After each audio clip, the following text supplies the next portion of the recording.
ඓතිහාසික සෙංකඩකල පුරවරයට නුදුරු ගෙලිවය නගරයේ පිහිටා ඇති දෙනුවර අධ්‍යාපන කලාපයට අයත් ගෙලිවය ශ්‍රී ප්‍රඥාරතන මධ්‍ය මහා විද්‍යාලයයි ඔබ මේ දකින්නේ.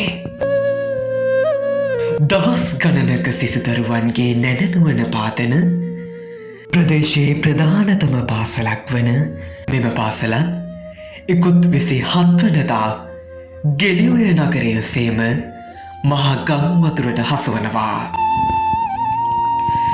පාසලේ සෞන්දර්යංශය, විද්‍යාගාර, උසස් පෙළ වාණිජංශය, බුදුමැදුර ආදී පන්ති බොහෝමයක් සම්පූර්ණයෙන්ම පාහේ මේ මහා ගම් වතුරෙන් විනාශයට පත්වනවා.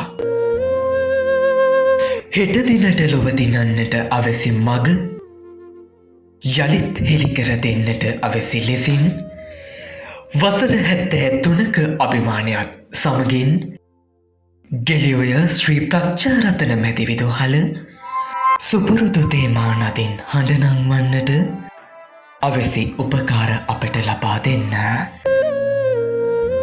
අමතන්න විදුහල්පති 070යි 538යි 697යි නියෝජ්‍ය විදුහල්පති 077යි 427යි 14යි 02